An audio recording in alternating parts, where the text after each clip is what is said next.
कहते हैं कि यादवों का नेता हो कोई गुनाह नहीं है, बिहार में कुर्मी कुशवाहा का नेता हो कोई गुनाह नहीं है, बिहार में भूमिहार का नेता हो कोई गुनाह नहीं है, बिहार में अपरकाश का नेता हो कोई गुनाह नहीं है।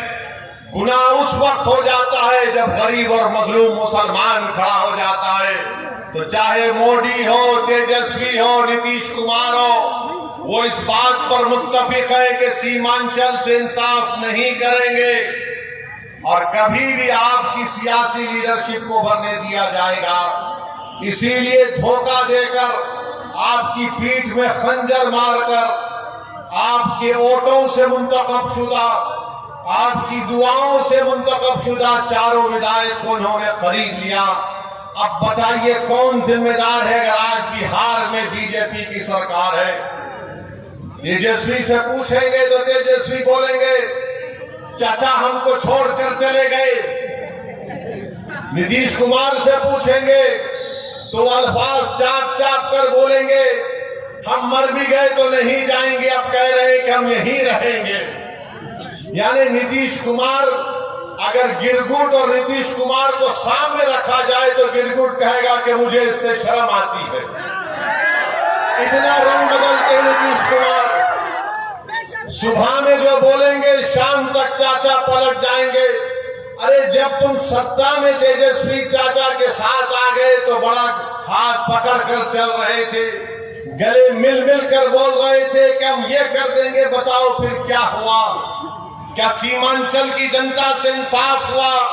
क्या सीमांचल में यहाँ पर आप ही के इस विधानसभा में यहाँ पर 2 अनुमंडल की जरूरत थी, क्या एक अनुमंडल खुला?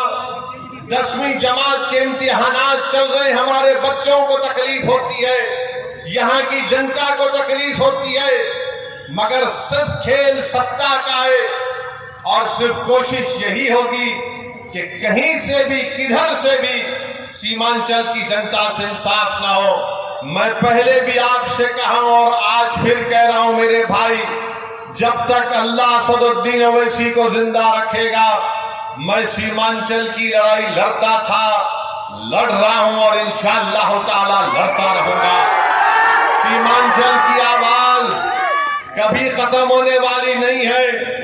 अगर तेजस्वी और नीतीश ये समझते हैं कि हमारे 4 विधायकों को तोड़कर तुमने सीमांचल की आवाज को खत्म करके रख दिया, मैं बताना चाह रहा हूं नरेंद्र मोदी को, नीतीश कुमार को, तेजस्वी को, सीमांचल की आवाज कभी खत्म होने वाली नहीं है। तुम तीनों इस बात को सुन लो, जब 2024 के लोकसभा के इलेक्शन होंगे तो इंशाअल्लाह ताला भारत की सबसे बड़ी पंचायत लोकसभा में सीमांचल की जनता अपने इंसाफ के लिए, अपने मान और सम्मान के लिए, अपनी गीरत के लिए सीमांचल की जनता इंशाअल्लाह ताला अख्तरुल ईमान को यहां से अपना एमपी बनाकर लोकसभा में बुलाएगी और अख्तरुल ईमान सीमांचल जिंदाबाद का नारा लगाएगा, लोकसभा में सीमांचल के इंसाफ की बात करेगा। अरे बताओ तुम कब तक धोखा दोगे सीमांचल की आवाम को? तुमने क्या किया? बोलते हैं कि हमने विकास किया, बताओ वो उर्दू टीचर का मसला 2012 से चल रहा है, तुमने कौन सा विकास किया हमको बताओ? तुमने क्या उर्दू टीचर को भर्ती किया? नहीं किया आपने।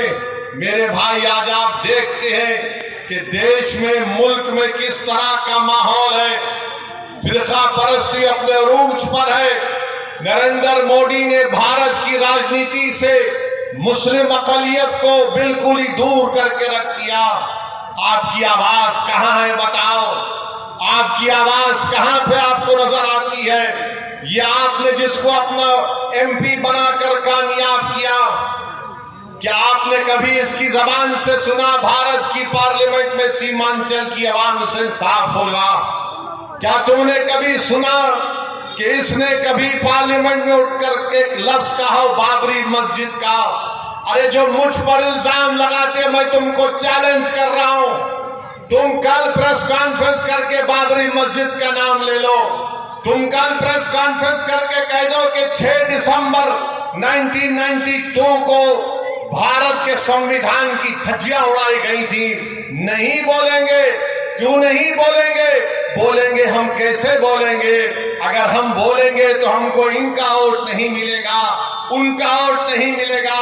अरे बताओ, जब चुनाव आ जाते हैं तो हमारे गली कूचों में, हमारे गांव में, हमारे घर पर आकर हमसे कहते हैं कि सेकुलरिज्म को जिंदा रखने के लिए आप हमको वोट दो। कि कामयाबी का राज आपका इत्तेहाद है।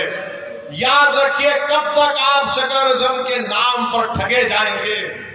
कब तक आप सेकुलरिज्म के नाम पर इनको वोट देंगे और वो बीजेपी को बिहार में सत्ता देंगे?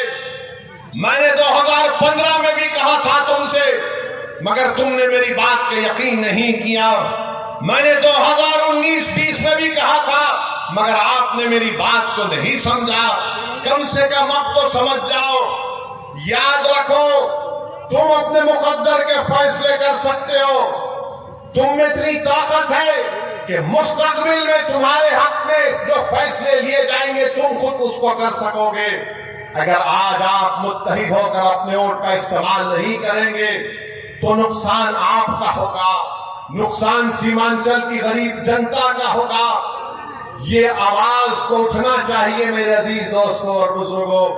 आप देखते हैं कि भारत की पार्लियामेंट में हर मसले के ऊपर मजलिस इत्तेहादुल मुस्लिमीन के अरकान पार्लिमान अपनी आवाज को उठाते हैं।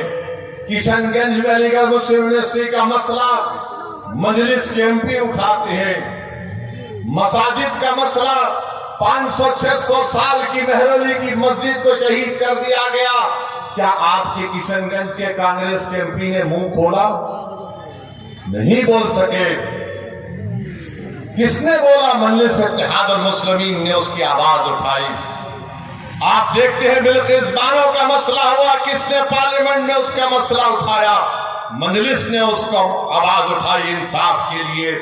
तो मेरे अजीज दोस्तों और बुजुर्गों, मेरी आपसे सिर्फ यही अपील है कि आने वाले लोकसभा के चुनाव में आप मुत्तहिदा तौर पर एक अच्छा फैसला लीजिए। हम भी नहीं चाहते कि बिहार में बीजेपी और नीतीश कुमार के एमपी कामयाब हो जाएं। हम तो शुरू से कोशिश कर रहे रोकने की, मगर जो लोग आपका वोट लेकर मोदी के गोद में बैठकर चाय पीती है, कभी आप इनसे भी तो पूछो कि तुमने हमारा वोट लेकर तुमने कैसे बीजेपी को सत्ता दे दी बिहार में। मेरे अजीज दोस्तों और बुजुर्गों, आप देख रहे हैं कि कैसे किस तरीके से कभी हमारी मसाजिद को निशाना बनाया जाता है, कभी शरीयत में मदाखलत की बात की जाती है। उत्तराखंड में यूनिफॉर्म सिविल कोड का एक नाम से बिल ला दिया गया, यूनिफॉर्म तो है ही नहीं।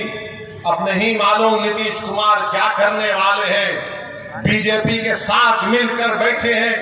यहां पर फसाद हुआ था 1 साल पहले, 100 साला मदरसे को जला दिया गया। मैं तुमसे पुकार कर कह रहा था, कहां है वो सेकुलरिज्म के दावे करने वाले? कहां है तेजस्वी यादव? जो 100 साल के मदरसे को जला दिया गया, कोई आवाज नहीं उठी। एक 12 साल के बच्चे को सीवान में पकड़कर उसको 8 दिन जेल में डाल दिया गया, किसी ने आवाज नहीं उठाई। मैं कह रहा था, पुकार रहा था। मेरे भाई याद रखो, अगर तुम्हारे लिए कोई लड़ने वाला नहीं होगा तो जुल्म जारी रहेगा। हमारे वतन अजीज की हकीकत यही है कि जब तक तुम्हारी आवाज नहीं होगी तुम्हारा कोई पुरसाने हाल नहीं हो सकता है। जब तक तुम्हारा नेता नहीं होगा कोई तुम्हारा काम नहीं कर सकेगा। आप बताइए, इतनी बड़ी तादाद में सर्वे हो गया, का सेंसस हुआ, जो अख्तर भाई ने मुझे यहां पर बताया कि इतना बड़ा सर्वे यहां पर हुआ सुरजापुरी बिरादरी का। अख्तर भाई ने बताया कि सुरजापुरी बिरादरी 24 लाख है और उनको नौकरी मिलनी चाहिए 38,000 के करीब, और उनको नौकरी मिली सिर्फ 15,350। क्या सुरजापुरी भाइयों ने कि फिर फैसला कर लेंगे कि तुम इनको वोट दोगे?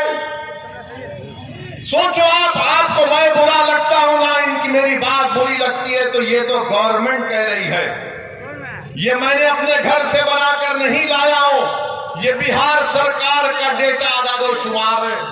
हमारे शेरशाहवादी भाई जिनकी आबादी 13 लाख है, उनको नौकरी मिलनी चाहिए 20,421 और नौकरी उनको मिली सिर्फ 5,734। मैं हमारे गयूर शेरशाहवादी भाइयों से पूछना चाह रहा हूं, तुम किसको अपना जिम्मेदार खड़ा करते हो? मेरे भाई कुलैया भाइयों की आबादी 12 लाख है, उनको नौकरी मिलनी चाहिए 12,904 और नौकरी मिली 6,750। अब कौन क्या करोगे तुम? ये जो दलाल फिरते हैं हमारी कौम के दलाल, अरे दलालों अभी तो अपना मुंह काला करके घर में बैठ जाओ। बरसों से धोखा दिया गया है, बरसों से धोखा दिया गया। ये मैं नहीं कह रहा हूं, बिहार सरकार कह रही है। सुरजापुरी बिरादरी को नौकरी नहीं मिलेगी तो सेकुलरिज्म की कामयाबी है। शेरशाहवादी को नौकरी नहीं मिलेगी तो क्या मोदी को रोका जा रहा है? कुलैया बिरादरी को हिस्सा नहीं मिल रहा है मगर तेजस्वी मुख्यमंत्री बनेगा? अरे शर्म करो, अपने बाप का नाम मिटिया मलिक मत करो।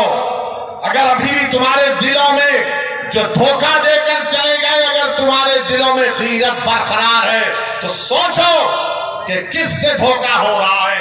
और तुम्हारा मगर राज किसी और का हो रहा है।